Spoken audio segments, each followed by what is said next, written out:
What if I told you Julian Alvarez's dream move makes the biggest decision of his career make absolutely zero sense? Because right now, Alvarez wants out of Atletico Madrid and his preferred destination? Barcelona. Bro, I've got one question. Then why did you join Atletico Madrid? Think about it. In 2024, leaving Manchester City made perfect sense. Alvarez had already won the Premier League, the Champions League, the FA Cup, the Club World Cup, but there was one massive problem standing between him and becoming the striker, Erling Haaland. So Alvarez left.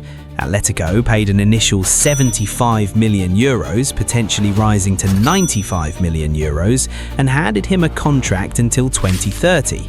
Finally, his own team, his own responsibility, his chance to prove he could become much more than Haaland's understudy.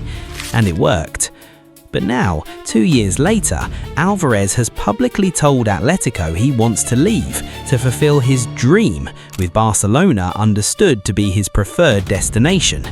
Barcelona, Atletico's direct domestic rival, the same club now looking for its next long-term number 9. And Atletico are basically saying absolutely not, which creates one ridiculous question. If Barcelona was always the destination Alvarez dreamed about, why sign a 6-year contract with one of the least likely clubs to ever help you get there? Because the decision that freed Julian Álvarez from Haaland might now be the exact decision keeping him from Barcelona. To understand why Alvarez ended up here, you have to remember what his Manchester City career actually looked like. Because saying he failed at City would be ridiculous. He scored 36 goals in 106 appearances for the club. And the trophies? 2 Premier League titles, Champions League, FA Cup, UEFA Super Cup, Club World Cup, all while winning the World Cup and Copa America with Argentina during the same general period. By 24, Alvarez had already collected trophies players spend entire careers chasing. There was just one problem. At Manchester City, the centre-forward position belonged to Erling Haaland. And that's not an insult to Alvarez, that's Erling Haaland. So Pep Guardiola found different ways to use him. Alvarez could play behind the striker, alongside Haaland, or fill in when he wasn't available. In his final Premier League season at City, Alvarez actually started 31 of 36 league appearances, scoring 11 and assisting 8. So this wasn't simply Julian never played. That's too easy. The bigger issue was identity. Was he going to spend his prime years adapting around Manchester City's undisputed number 9, or could he go somewhere else and become the number 9 himself? Atletico offered him the second option, and when they put potentially 95 million euros on the table, City accepted what became their record sale at the time. Honestly, at that moment, the move made sense. Diego Simeone was getting a World Cup striker entering his prime. Julian Álvarez was getting responsibility. City were getting an enormous transfer fee. Everybody wins, right? Well, for a while. Because Atletico gave Alvarez exactly what he wanted, and ironically, that's where the problem started. The first season told us almost immediately why Alvarez wanted this move. In his first La Liga campaign, he scored 17 league goals. Across the Champions League, he added another 7. Suddenly, there was no Haaland conversation. Nobody was asking whether Alvarez could survive as the main attacking reference. He was doing it. And tactically, Atletico made sense for him. Alvarez has never been a striker who just stands between 2 centre-backs waiting for service.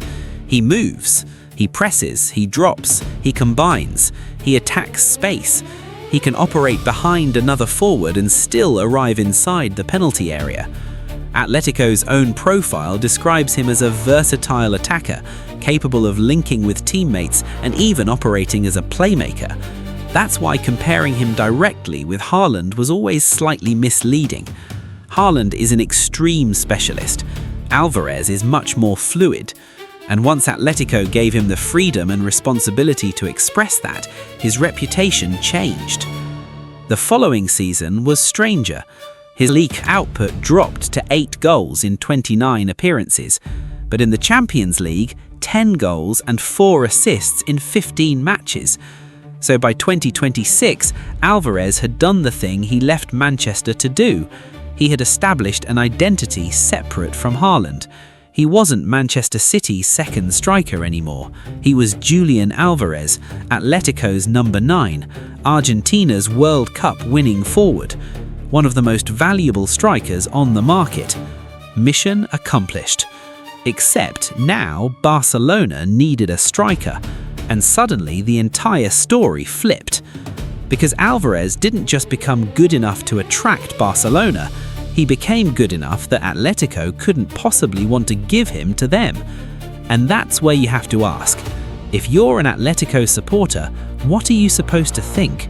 Your club spent huge money bringing this player in, gave him the platform he wanted, built an attack around his qualities, and now the destination he wants is one of the teams you're trying to beat. That's not just another transfer, that's where this becomes personal. After Argentina's World Cup campaign this summer, Alvarez finally said it publicly. He'd spoken to Atletico, he believed a transfer would be best, and he wanted to fulfill his dream.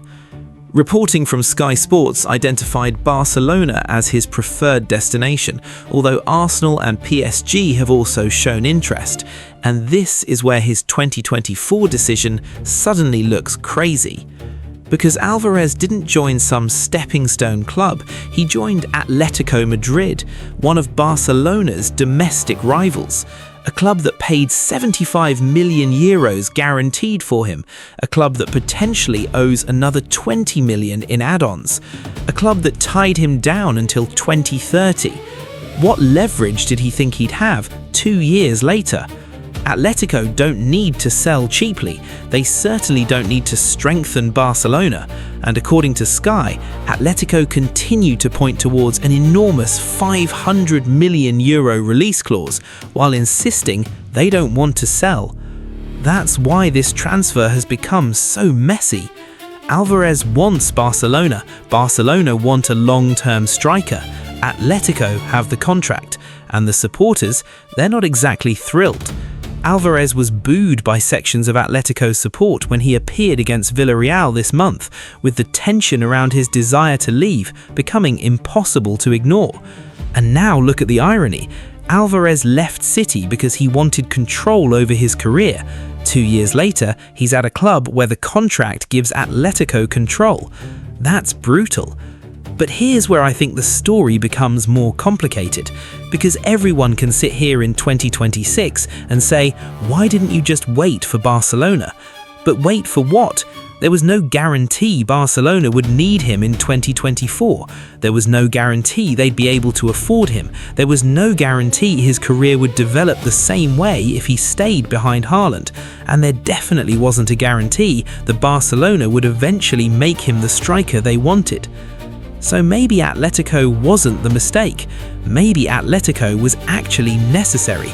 And if that's true, the decision that makes absolutely no sense today might have been the smartest decision Alvarez could have made at the time. This is the part people miss when looking backwards at football careers. We judge old decisions using information players didn't have yet. In August 2024, Alvarez knew one thing. He wanted a bigger role. Atletico could give him one immediately. Barcelona couldn't promise that. So what was he supposed to do? Spend another season waiting behind Haaland because maybe 2 years later Barcelona might need a striker? That's not career planning, that's gambling. Atletico was the logical move. And here's the contradiction. Atletico may be the reason Barcelona want this version of Julián Álvarez so badly.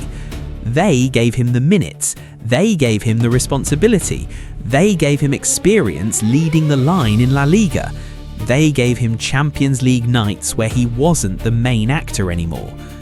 At City, the question was whether Alvarez could become the main striker for an elite club. Atletico gave him the opportunity to answer it. So if you're Alvarez, maybe you don't regret 2024 at all. Maybe you're thinking, I needed Atletico to become this player. But if you're Atletico, that's exactly why you're furious. Because from their perspective, they weren't running a 2-year development program for Barcelona. They bought a 24-year-old world champion and gave him a contract until 2030 because they expected him to become part of their future. And that's why Barcelona isn't just any potential destination. If Alvarez wanted Arsenal, Atletico wouldn't like losing him. If he wanted PSG, Atletico wouldn't like losing him. But Barcelona? Now you're strengthening a club you have to face in La Liga, potentially in the title race, potentially for years, with a striker you helped develop into the player he is today. Why would Atletico make that easy? They shouldn't. And that's why Alvarez has ended up in this bizarre situation. The player made the right decision in 2024. Atletico made the right decision signing him. Barcelona may be making the right decision targeting him now, and Atletico may be making the right decision refusing to sell him. Everybody's logic makes sense individually. Put it together, absolute chaos. And this is where I want to know what you think. If you're Atletico Madrid, are you selling Julián Álvarez to Barcelona at any price? Because I wouldn't blame Atletico supporters for saying no. But I also wouldn't blame Alvarez for looking at Barcelona and thinking, this opportunity might not come again. So, did Julián Álvarez make a massive career mistake by joining Atletico Madrid? I don't think he did. In fact, that's the twist. Leaving Manchester City made sense, joining Atletico made sense, and wanting Barcelona now probably makes sense too. The problem is that all three decisions don't work together. City gave him trophies, Atletico gave him independence, and now Barcelona potentially offers him the dream. But football contracts don't disappear just because the next opportunity looks better. Alvarez signed until 2030, Atletico invested heavily, and now the club that helped him escape Haaland's shadow has absolutely no reason to help him strengthen one of their biggest domestic rivals. That's why his biggest career decision looks so strange today. Not because Atletico was the wrong move, but because it worked too well. Julián Álvarez wanted to become the main man. Atletico gave him that chance, and now that he's become exactly the striker he wanted to be, the club that helped create him might be the only thing standing between him and the club he really wants.